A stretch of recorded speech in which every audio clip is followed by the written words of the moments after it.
ይህ ፕሮግራም የተሳካው በጆይስ ሜየር ሚኒስትሪ ጓደኞችና ባልደረቦች ነው።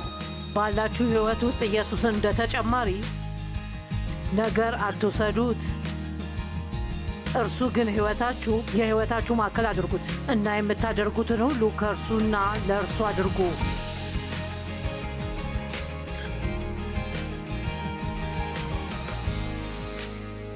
ዛሬ በእያንዳንዱ ቀን መደሰት ላይ አብራችሁኝ ስለሆናችሁ አመሰግናለሁ። አያችሁ፣ ዮሐንስ 10:10 የሚለውን አምናለሁ። ሌባው ሊሰርቅና ሊገድልና ሊያጠፋ ብቻ ይመጣል፣ እኔ ግን ሕይወት እንዲኖራቸውና እንዲትረፈረፍላቸው መጥቻለሁ ይላል ቃሉ። በሕይወታችሁ እየተደሰታችሁ ነው? በራሳችሁ እየተደሰታችሁ ነው ወይ? በሕይወታችሁ ውስጥ ባሉ ሰዎች እየተደሰታችሁ ነው? ከአምላክ ጋር ባላችሁ ግንኙነት እየተደሰታችሁ ነው? ካልሆነ ዛሬ ላካፈላችሁ የምፈልገው ነገር ጠቃሚ እንደሆነ አምናለሁ። ዛሬ ስለ ትክክለኛ ማንነት ማስተማር እፈልጋለሁ። እውነተኛ ማንነት ማለት ምን ማለት ነው? በእውነቱ እንደማምነው ከሆነ በዓለም ውስጥ በጣም ብዙ ማስመሰል አለ። ብዙ ሰዎች አስመሳዮች ናቸው። እውነትን ከመናገር ይልቅ ሰዎች መስማት የሚፈልጉትን ብቻ የሚናገሩት ብቻ እንደሆነ አምናለሁ። እሁድ ወደሚያደርጉት ነገር፣ በቤተ ክርስቲያን ውስጥ የምታደርጉት ነገር ሰኞ በሥራ ቦታ ላይ ከምታደርጉት ጋር ተመሳሳይ ነው። እሁድ ቀን ክርስቲያን ከሆናችሁ ሰኞ ላይ ዓለማዊና ስጋዊ ነገሮችን አታደርጉ። እውነተኛ መሆን ማለት ታማኝ መሆን ማለት ነው። እውነተኛ መሆን እና አስመሳይ አለመሆን። ለምሳሌ ሰዎች አንድ ነገር እንድታደርጉ ሲጠይቋችሁ በእውነት ማድረግ የማትፈልጉ ከሆነ ማድረግ እንደምትፈልጉ ታስመስላላችሁ ወይስ ከሰዎች ጋር እውነተኛ ለመሆን ድፍረት አላችሁ? ታማኝ ሰው ንጹሕ ልብ አለው። ልበ ንጹሐን ብፁዓን ናቸው እግዚአብሔርን ያዩታልና። ያ የተራራው ስብከት የምንለው የኢየሱስ ትምህርት ነበር። ያልሆኑት እንደሆኑ መስለው አይታዩም። ማስደነቅ የሚፈልጉት ሰው ጋር የተለየን መንገድ ይመራሉ እና ማስደነቅ ከማይፈልጉት ሰው ጋር ሌላ ፍጹም የተለየ መንገድ የማያሳዩ ናቸው። እነሱ ውሸታምና አስመሳዮች ናቸው።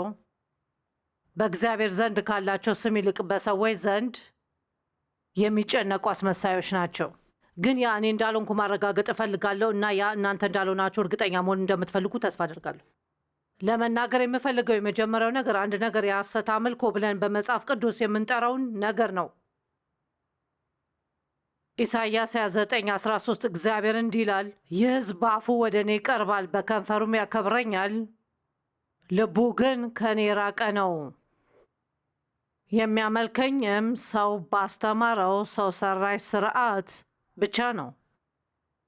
የውዳሴ ቃላትን እያነበባችሁና ገጾችን እያገላበጣችሁ እያደረጋችሁት ላላችሁት ነገር ምንም አይነት ቅንጣት ያህል እንኳን ትኩረት ላትሰጡ እንደምትችሉ ታውቃላችሁ። ዛሬ በብዙ አብያተ ክርስቲያናት እነዚህ ትላልቅ ስክሪኖች አሉን። እነዚያን ስክሪኖች በመመልከት ቃላቶቹን መናገር በጣም ቀላል ነው። አሁንም በቤተ ክርስቲያን ውስጥ ስለምታዩቸው ስለ አንድ ሰው እያሰባችሁ ምናልባትም በለበሱት ልብስ እየፈረዳችሁባቸው ነው። እግዚአብሔርም እንዲህ ይላል፣ ይህ እውነተኛ አምልኮ አይደለም፣ የውሸት አምልኮ ነው። በከንፈሮቻችሁ ስታከብሩ፣ ልባችሁ ግን ከእርሱ የራቀ ነው። ሰባኪውን እያዳመጣችሁ ሊሆን ይችላል፣ ፓስተሩን፣ መምህሩን እና ፈገግ ልትሉ ትችላላችሁ። በትክክለኛው ጊዜ አሜን ልትሉ ትችላላችሁ። በእውነቱ ለሚሉት ነገር አንድ ትንሽ ትኩረት ላትሰጡ ትችላላችሁ። ሙሉ አገልግሎቱ ሲያልቅ 3 አረፍተ ነገሮችን እንኳን ለማንም መናገር አትችሉ። በእግዚአብሔር አምልኮ ውስጥ እንዴት እውነተኛ መሆን እንዳለብን መማር አለብን። ማቴዎስ 6:7 እንዲህ ይላል፣ ስትጸልዩ ከንቱ ቃላት በመደጋገም ጸሎታቸው የሚሰማላቸው እንደሚመስላቸው አሕዛብ ነገራችሁን አታስረዝሙ። የጌታ ጸሎትን 200 ጊዜ ልትደጋግሙት ትችላላችሁ። ለእናንተ ምንም ትርጉም ላይኖረው ይችላል፣ ምክንያቱም የምትናገሩት ቃላቶችን ብቻ ነው። በሙሉ ልባችሁ አንድ ጊዜ መጸለይና የምትናገረው ቃል ሁሉ ከልባችሁ ሊሆን ይችላል እና ከዚያ ማውራትና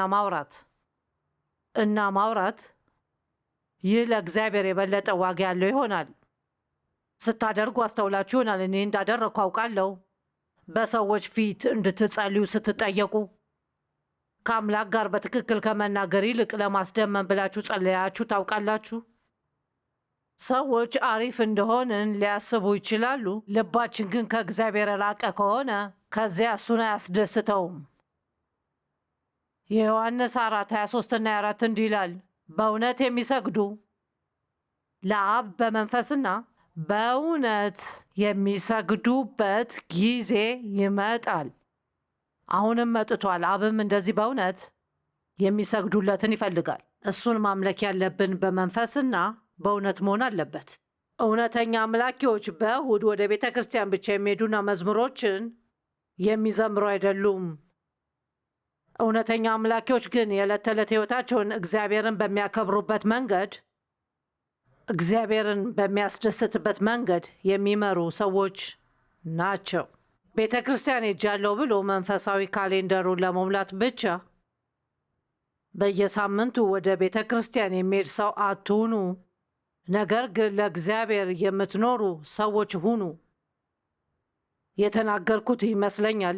ምናልባት ፕሮግራሙን ካያችሁ ባላችሁ ሕይወት ውስጥ ኢየሱስን እንደ ተጨማሪ ነገር አትውሰዱት። እርሱ ግን የሕይወታችሁ ማዕከል አድርጉት እና የምታደርጉትን ሁሉ ከእርሱና ለእርሱ አድርጉ። በተከፋፈለ ልብ እግዚአብሔር እንዳናገለግል መጽሐፍ ቅዱስ ይናገራል። በሙሉ ልብ መሆን አለብን። ማቴዎስ 22:37 እርሱም እንዲህ አለው፣ በጣም አስፈላጊው ትእዛዝ ጌታ አምላክህን መውደድ ነው፣ በፍጹም ልብህ እና በፍጹም ነፍስህ እና በፍጹም ሐሳብህ። ራሳችሁን ለእርሱ አሳልፋችሁ ስጡት። በሕይወታችሁ ውስጥ ከእግዚአብሔር ለመራቅ እየሞከራችሁ ያላችሁበት ክፍል ካለ ወይም በልባችሁ ውስጥ እግዚአብሔር እንዲገባ የማትፈልጉበት ቦታ ካለ ያ በእርግጥ ሞኝነት ነው። ምክንያቱም እሱ ስለ እናንተ ሁሉም ነገር አስቀድሞ ያውቃል። ልበ ክፍትና ንጹሕ ሁኑ እና እግዚአብሔርን ወደ እያንዳንዱ የሕይወታችሁ ክፍል ጋብዙት። የሆነ እርሱን የሚያሳዝን ቦታ ካለ ከእናንተ ጋር ያንን ማስተካከል እንዲችል እንዲያግዛችሁ ጠይቁት። አንድ ነገር ልንገራችሁ፣ ዓለም በችግር ውስጥ ነች። ዲያብሎስም በጣም በኃይለኛው እየሰራ ነው። እኛ ትልቅ ችግር ውስጥ ነን። በተለይም እየኖርን ባለንበት በዚህ ጊዜ ላይ እንዴት ትክክለኛና ታማኝ መሆን እንዳለብን ካልተማርን በእውነት እግዚአብሔርን በፍጹም ልባችን መውደድና ማስመሰል ማቆም ይኖርብናል። መዝሙረ ዳዊት 119:10 በሙሉ ልቤ ፈለግኩ ከትእዛዞችህ ፈቀቅ እንዳልል አድርገኝ። ዳዊት የጸለይበትን መንገድ እወደዋለሁ። በሙሉ ልቤ ፈለግኩህ ከትእዛዞችህ ፈቀቅ እንዳልል አድርገኝ። አያችሁ፣ የመሳሳት ችሎታ እንዳለው ያውቅ ነበር እና ዝም ብሎ እንደማይሆን ብቻ አላሰበም እና እንዳያደርገው ለማረጋገጥ እግዚአብሔር እንዲረዳው ጠየቀ። አንደኛ ዜና መዋዕል 28:9 አንተም ልጄ ሰለሞን ሆይ እግዚአብሔር ልብን ሁሉ ስለሚመረምርና ሐሳብን ሁሉ ስለሚያውቅ የአባትን አምላክ ወቅ። አምላክን በሙሉ ልባችሁ እያገለገላችሁ ነው ወይስ እናንተ የእሁድ ጠዋት ቅዱሳን እና የሰኞ ጠዋት ኃጢአተኛ ናችሁ? በፍጹም ልብና በበጎ ፈቃድ አገልግለውና ማንኛውም ፍላጎትና ሐሳብን ይገነዘባል። ከፈለግከው ታገኘዋለህ፣ ከተውከው ግን እርሱም ለዘላለም ይተውሃል። ማቴዎስ 6:24 ለሁለት ጌቶች መገዛት አትችልም ይላል። ምክንያቱም ብታደርግ አንዱን ትጠላላችሁ፣ ሌላውን ትወዳላችሁ። ወይም ለአንዱ ታደሉና ሌላውን ትንቃላችሁ። ሁለቱንም ማገልገል አትችሉም። እግዚአብሔርና ገንዘብ ሊኖራችሁ አይችልም አይደለም ያለው። ብዙ ጊዜ ሰዎች ነገሮችን በቅዱሳት መጻሕፍት የሌሉ ነገሮች የሚያነቡ ይመስለኛል። ገንዘብ ሊኖራችሁና እግዚአብሔርን ለማገልገል ልትጠቀሙበት ትችላላችሁ። ገንዘብ ሊኖራችሁ አይችልም አይደለም ያለው። ገንዘብ ከእግዚአብሔር በፊት ሊመጣ አይችልም እያለ ነው። የእግዚአብሔርን ትእዛዝ መጣስ አትፈልጉምና ገንዘብ ለማግኘት ብላችሁ ታማኝነታችሁ ማጣት የለባችሁም። አንደኛ ዮሐንስ እንደዚህ ይላል፣ ዓለምን ወይም በዓለም ውስጥ ያለውን ማንኛውም ነገር አትውደዱ። ዓለምን የሚወድ ካለ የአብ ፍቅር በእነርሱ ውስጥ የለም። ይህ ማለት በዓለም ውስጥ በምንም ነገር መደሰት አትችሉ ማለት አይደለም።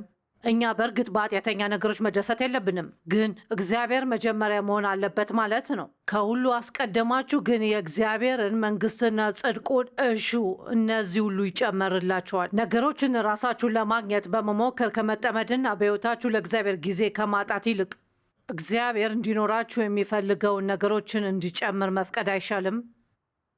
አስቀድማችሁ የእግዚአብሔርን መንግሥት ፈልጉ፣ እነዚህም ሁሉ ነገሮች ይጨመሩላችኋል። እግዚአብሔር አምላክን በፍጹም ልብ፣ በፍጹም ነፍስ፣ በፍጹም አእምሮ ውደድ። አንዳንድ ሰዎች ከሲኦል ለመውጣት ኢየሱስን ይፈልጋሉ፣ በድል ለመራመድ ግን በቂ አይደለም። ያንን አምናለሁ።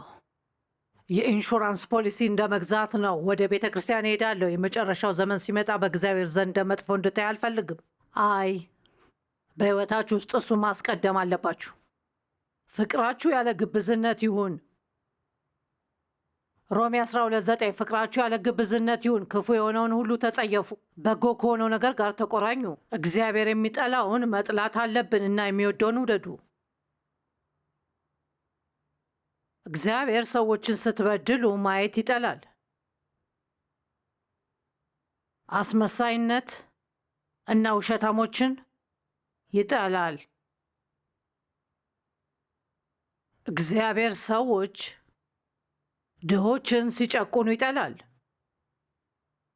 እግዚአብሔር የሚወደው መውደድ አለብን፣ የሚጠላውንም ጥሉት። ያለ ግብዝነት ማለት ሌላው ታማኝነትን የሚገልጽ ቃል ነው። አንደኛ ዮሐንስ 3:18 እንዲህ ይላል፣ ልጆች ሆይ በተግባርና በእውነት እንጂ በቃልና በአንደበት ብቻ እንዋደድ። ታውቃላችሁ፣ ለመናገር በጣም ቀላል ነው። አፈቅርሃለሁ፣ አፈቅርሻለሁ፣ ግን የሆነ እርዳታ ስፈልግ የት ናችሁ? ሰዎች በእኔ ላይ ሲመጡ የት ናችሁና ስለ እኔ ውሸት ሲናገሩ ከጎኔ ትቆማላችሁ ወይስ እነሱ የሚናገሩትን አምናችሁ ትተውኛላችሁ? እውነተኛና ትክክለኛ ሰዎች መሆን አለብን። ለሌሎች ሰዎች ምን እያደረግን ነው? ያ የእውነተኛ ፍቅር መለኪያ ነው። እዚህ ላይ ለአንድ ደቂቃ እናቆም። በቃላት ብቻ አትውደዱ። በአእምሯችሁ ውስጥ ሀሳብ ብቻ እንዲሆን አትፍቀዱ። ግን ለሌሎች ሰዎች ምን እየሰራችሁ ነው? የሌላን ሰው ሕይወት የተሻለ ለማድረግ ምን እያደረጋችሁ ነው? በምትሰጡት ለጋስ ናችሁ? ለአንድ ሰው ስጦታ ስትገዙ ራሳችሁ እንዲኖራችሁ የምትፈልጉትን ስጦታ ለእነሱ ትገዛላችሁ? ጥሩ ስጦታ ወይስ አንድ ነገር የምታደርጉት ግዴታን ለመወጣት ብቻ ነው? በሕይወታችን ውስጥ ብዙ አካባቢዎች በቅንነት መሻሻል የምንችልባቸው ብዙ ቦታዎች አሉ። እውነተኛ ፍቅር ለማግኘት ሲባል አይሰጥም። ዓላማችን በጣም አስፈላጊ ነው። በረከት እንድንሆን መስጠት አለብን። አሁን ሌላውን ሰው አንዳች ዕዳ እንዳለባቸው እንዲሰማቸው ለሌሎች ሰዎች አትስጡ። ሰዎችን በዕዳችሁ ውስጥ ለማስቀመጥ አትስጡ። ማቴዎስ 6:3-4 እናንተ ግን ለድሆች ስትሰጡ ቀኝ እጃችሁ የሚያደርገውን ግራ እጃችሁ አይወቅ። ያ ማለት ምን ማለት ነው? እሺ፣ ያ ማለት ነው ብዬ የማምነው ለሌሎች ሰዎች ስትሰጡ፣ ለእኔ እግዚአብሔር ያስተማረኝ ለሌሎች ሰዎች ስሰጥ እኔ ወጥቼ ኮንፈረንስ አደርጋለሁና ታላቅ የተሳካ ኮንፈረንስ ነው እና ልክ እንደ ትልቅ የመሰዊያ ጥሪ ብዙ ሰዎች ድነዋል። በሚቀጥለው ሳምንት አካባቢ ተቀምጬ እንዴት ያለ ድንቅ ሥራ እንደሠራው በማሰብ መኩራራት የለብኝም። ለእግዚአብሔር የማደርገውን ሁሉ ማድረግ አለብኝ። ከዚያ ወደሚቀጥለው ነገር እሄዳለሁ። አንድ ሰው የተናገረውን ወድጄዋለሁ። የመጽሐፉን ስም አላስታውስም። እርሱ ግን ፍቅር እስከሚፈለግ ድረስ በጥላ ውስጥ ይቆያል፣ ከዚያ ይወጣና መደረግ ያለበትን ያደርጋል እና ከዚያ ወደ ጥላው ይመለሳል። እውነተኛ ፍቅር ለመታየት አይሞክርም ወይም እንዲታወቅ ወይም በደንብ እንዲነገርለት። እውነተኛ ፍቅር ፍላጎትን ማሟላት ብቻ ይፈልጋል። ምክንያቱም ሰዎች ሲጎዱን ያለምንም ነገር ሲሆኑ ማየት አይፈልጉም። ምጽዋታችሁ በስውር ይሁን። በስውር የተደረገውን የሚያይ አባታችሁም ዋጋችሁን ይከፍላችኋል። ዋው ወድጄዋለሁ። ምክንያቶቻችሁ በአምላክ ዘንድ አስፈላጊ ናችሁ። ስለ አስተሳሰባችሁ በጣም ተጠንቀቁ በምታደርጉት ነገር ሁሉ። ለምታደርጉት ነገር ትክክል ካልሆነ ራሳችሁን የምታገኙት ለሁሉም እሺ ስትሉ ነው እና ለሌሎች ሰዎች ከእናንተ ስለሚጠብቁት ነገር ቅሬታ ማቅረብ ትጀምራላችሁ። ስለምታደርጉት ማንኛውም ነገር ተስማምታችሁ ከሆነ ከዚያ ስለ እሱ ቅሬታ ማቅረብ አያስፈልግም። ስለ ተነሳሽነታችሁ አስፈላጊነት በቅንነት ለማሰብ ጊዜ ውሰዱ እና በእግዚአብሔር ፊት በጥንቃቄ መርምሯቸው። ማንኛውም ነገር ንጹሕ ተነሳሽነት ከሌላችሁ እግዚአብሔር እንዲያሳያችሁ ለምኑት። እግዚአብሔር ሆይ ለመታየትና በሰዎች ለመታወቅ ብቻ እኔ የማደርገው ነገር አለ ወይ? አምላክ ሆይ በእኔ ዕዳ ውስጥ ሌላ ሰው ለመጣል ብዬ ያደረግኩት ነገር አለ ወይ? ስለ ጓደኝነታችን ትክክለኛነት ምን ማለት ይቻላል? ምሳሌ 17:17 እንዲህ ይላል፣ ወዳጅ ምንጊዜም ወዳጅ ነው፣ ወንድምም ለክፉ ቀን ይወለዳል። በሕይወታችሁ ብዙ ሰዎች አሉና እናንተም እንዳላችሁ እርግጠኛ ነኝ ወደ ላይ እስካልን ድረስ ከእኛ ጋር ናችሁ። ግን ችግር ባጋጠመን ጊዜ በቃ አንድ ወቅት በከተማችን ያለ መገናኛ ብዙሃን ስለ አገልግሎታችን በርካታ ጽሑፎችን ጽፏል። ይህም ሙሉ በሙሉ እውነት አልነበረም። ነገሮችን ከአውደ ውጭ ነበር የወሰዱት እና ይህ ለብዙ ጊዜ ቀጠለ።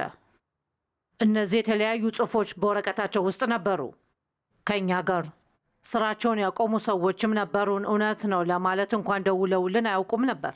የእኛን ታሪክ ጠይቀው አያውቁም። ያነበቡት ትክክል እንደነበር ገምተዋል። የሰማነውንና ያነበብነውን ሁሉ ስለማመን መጠንቀቅ አለብን። በተለይ ዛሬ ከሁሉም ማህበራዊ ሚዲያ ጋር በማህበራዊ ሚዲያ ላይ ብዙ ነገሮች አሉ። የሰዎች ፍርዶችና አስተያየቶች ብቻ ናቸው። ዛሬ ማንኛውም ሰው ማህበራዊ ሚዲያ ላይ ማንኛውም ነገር ማስቀመጥ ይችላል እና የሌላ ሰው ፍርድ ወይም ትችት ከሆነ ዝም ብላችሁ እንዳታምኑት በጣም መጠንቀቅ አለባችሁ። መጽሐፍ ቅዱስ እንኳን እንዲህ ላይ ያነበብከውን ሁሉ አትመን።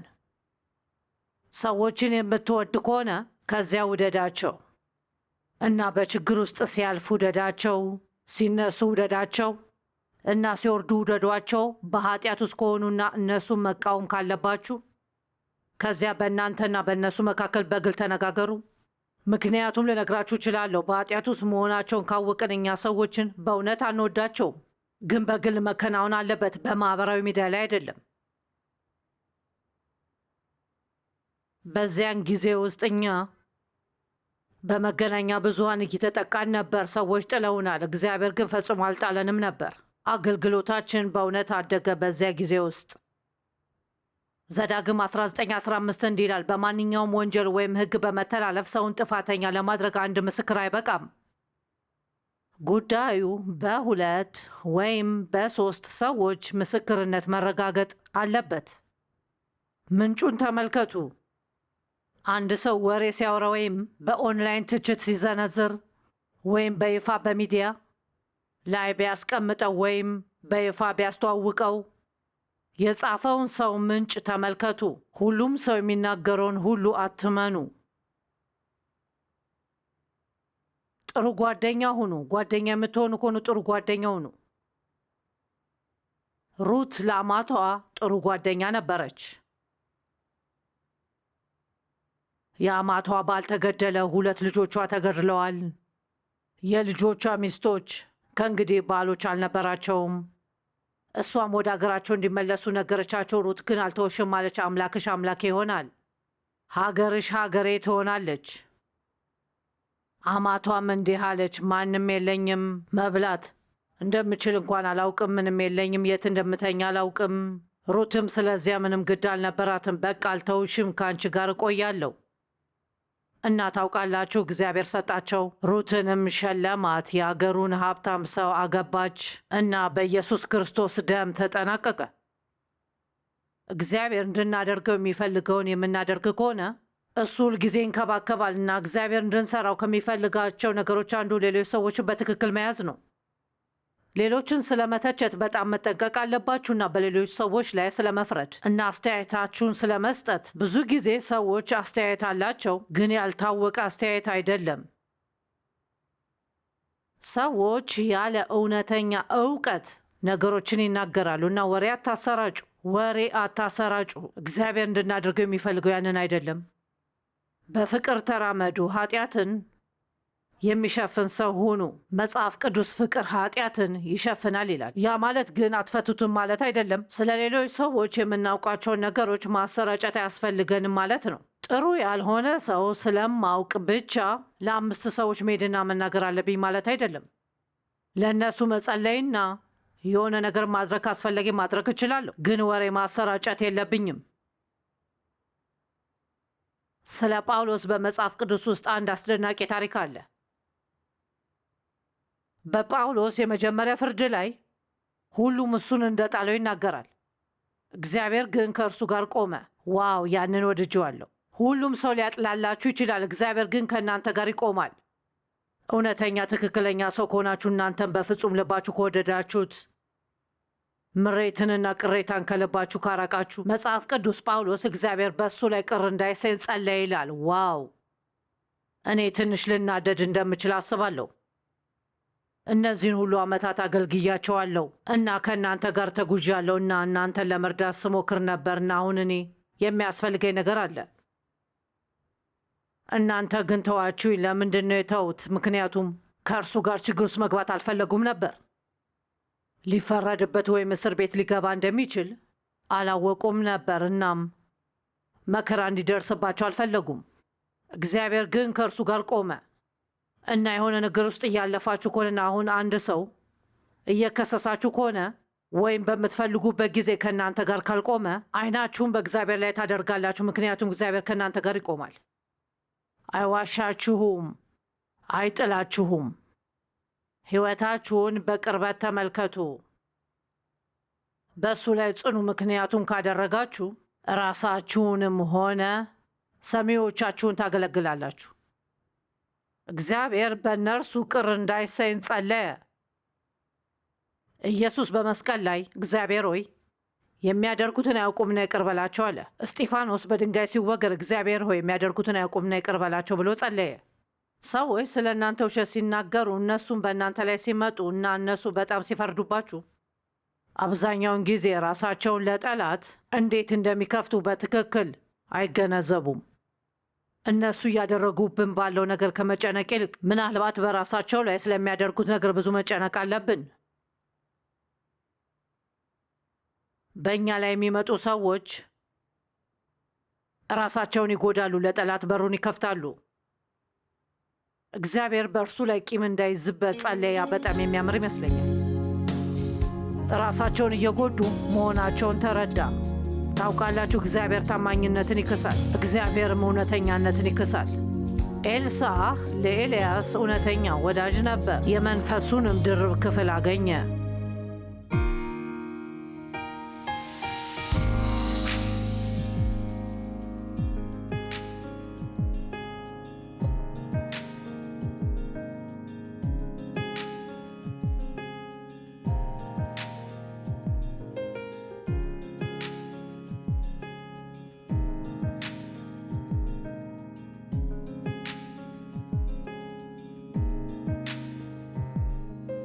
ይህ ፕሮግራም የተሳካው በጆይስ ሜየር ሚኒስትሪ ጓደኞችና ባልደረቦች ነው።